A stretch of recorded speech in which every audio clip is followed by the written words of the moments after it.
Today, I want to give you 3 tips that are going to help your holidays run smoother this year. I am not interested in feeling frazzled and hurried and stressed and overwhelmed and all of the craziness that happens over the holidays. I realize that having that special time with my loved ones is so important. And so I want to help you stay really connected to your partner and be able to enjoy the magic of the holidays together. So here are my 3 tips for a more blissful holiday season. Number 1, I want you to take some time on your own, separate from your partner, and I want you to set your intentions for this year's holidays.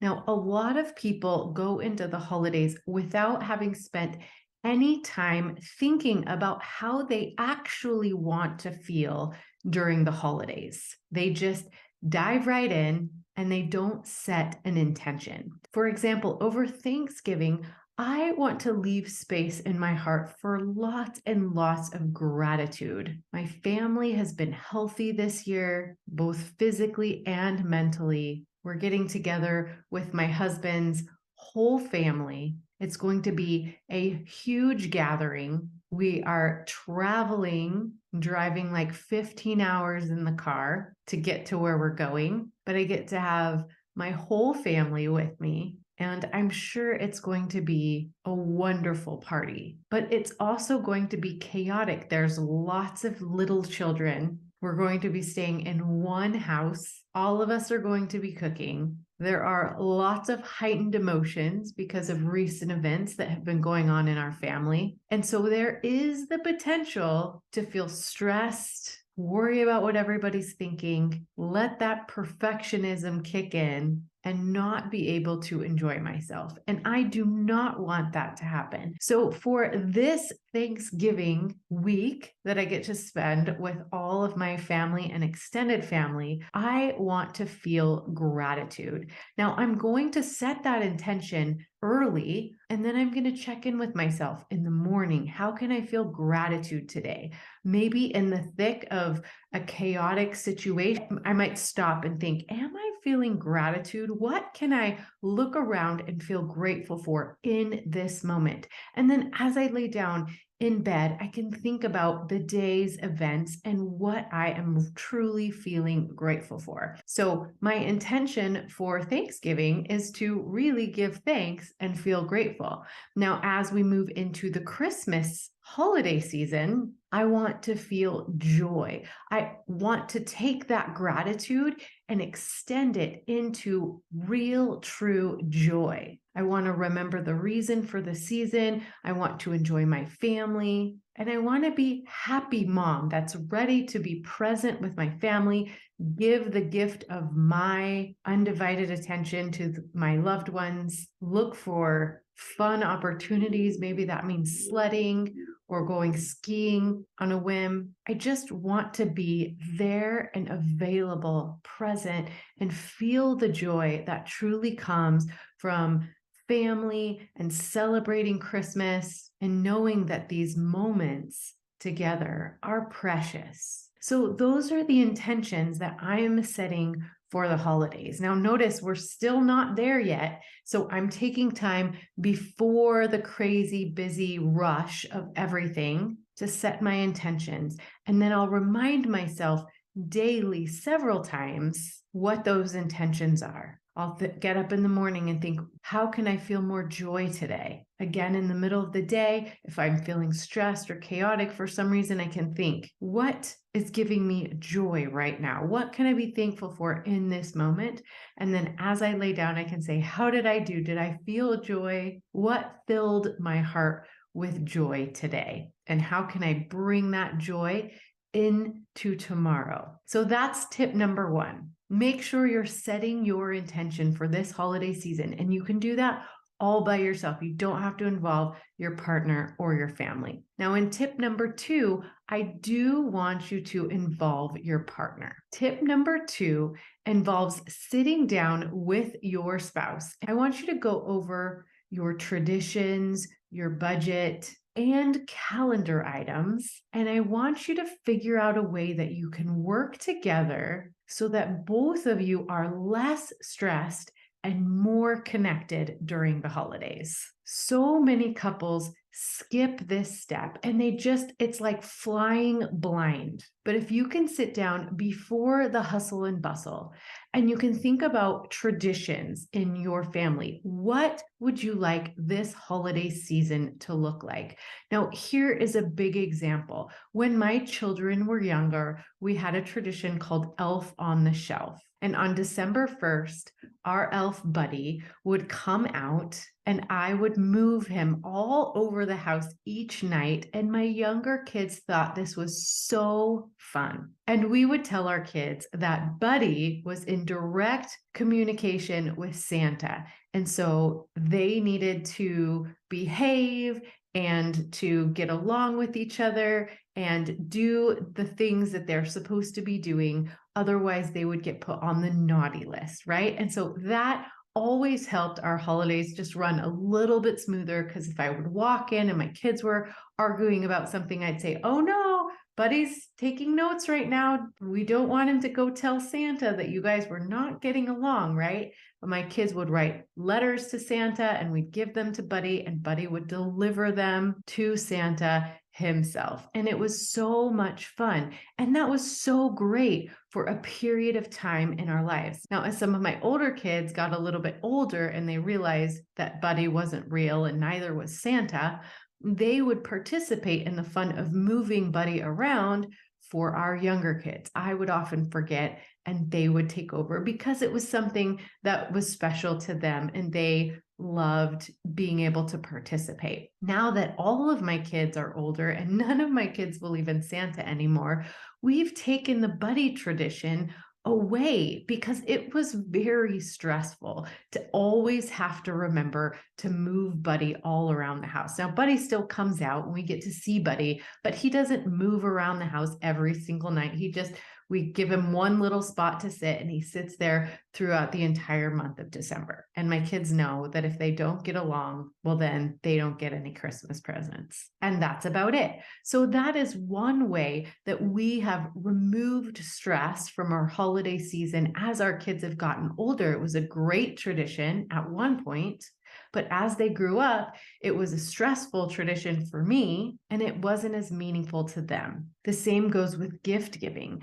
When my kids were younger, I would make something handmade for each of the kids, like a blanket or a sign or something little for each of them. And now, as they've gotten older, they choose like a secret Santa. And so for the entire month of December, each member of our family has one other member of our family. And so they'll do nice things for them throughout the month of December. And then they will get a Christmas gift for their secret Santa person. And usually those gifts are handmade. So now I don't have to make handmade gifts for everyone in the family anymore.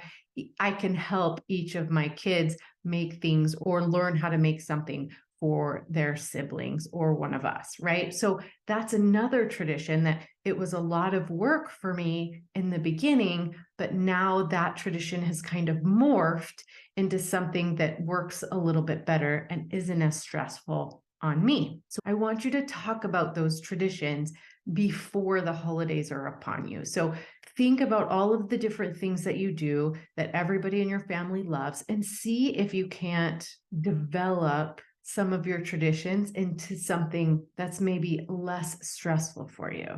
Or talk about the traditions that just aren't serving your family anymore, that are way more work than you get benefit. So that's number one. Number two, you're going to want to go over your budget.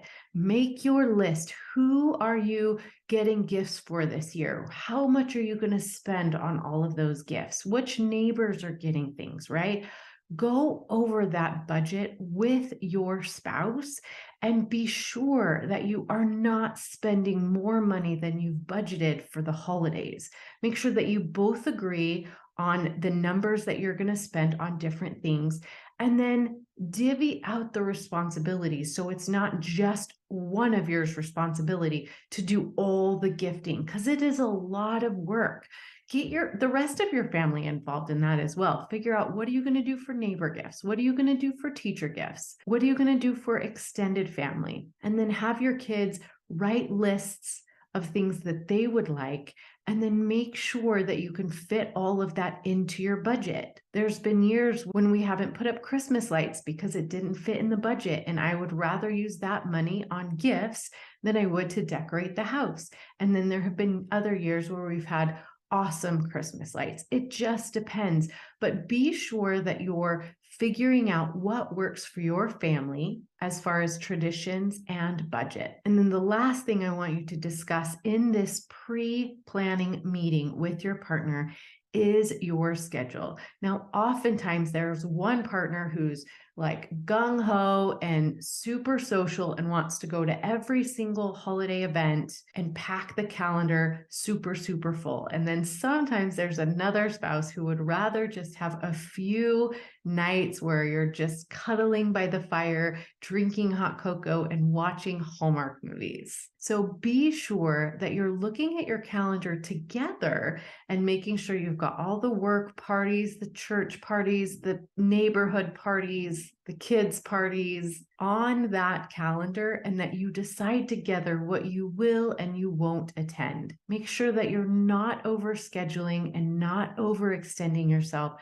so that you have nothing left at the end of the day to give to your marriage and your family, which are what is most important. So learn how to say no to the things that are just going to drain your energy and not add to the intention that you set in the first tip. Okay, so tip number 1, set your intention.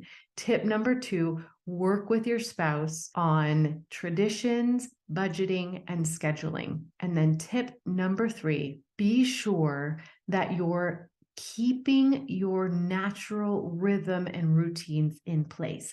This means your exercise routine. Now, I am an avid worker outer, and every single year, right after Thanksgiving, the gym is completely empty. My husband and I work out together every morning, and it seems like the closer you get to the holidays, the emptier the gym is. That means there's a whole lot of people that are not exercising and getting those natural endorphins going. So make sure that you don't overextend and overschedule yourself so that you're not making time for your exercise, meditation, or morning routines, the things that keep you sane, okay?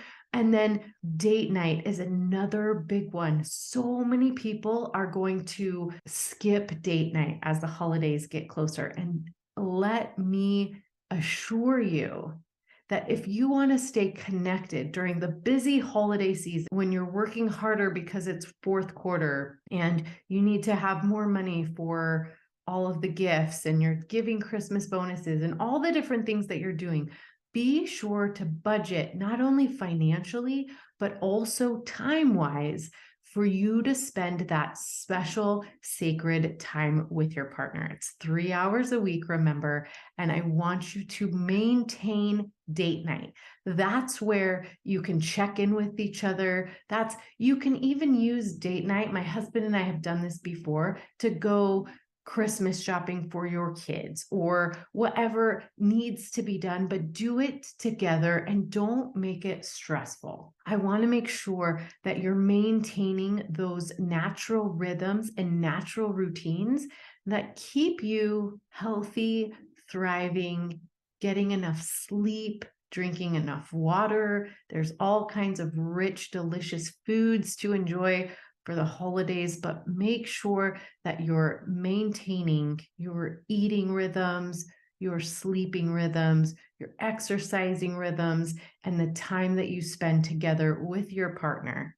Don't give that up for anything. Okay, so let's review. Tip number 1, Set your intentions on your own. Tip number 2, make a plan with your partner. Discuss traditions, budgeting, and calendar items. And tip number 3, make time for your daily and weekly routines and rituals together. That is 3 ways to enjoy a blissful holiday season and maintain that connection with your partner so you don't end up flying off the handle and wrapping up the holiday season with a whole lot of regret. I want you to feel blissful and grateful and joyful this holiday season. And if you enjoyed this training, make sure you subscribe to my channel, hit the little bell so you don't miss any of the trainings, tips, or interviews, and be sure to download your holiday gift giving guide because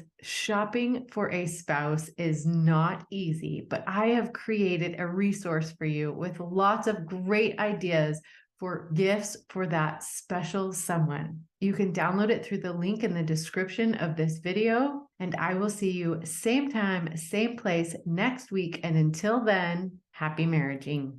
To learn more ways to deepen your intimacy and strengthen your relationship, make sure you watch this video next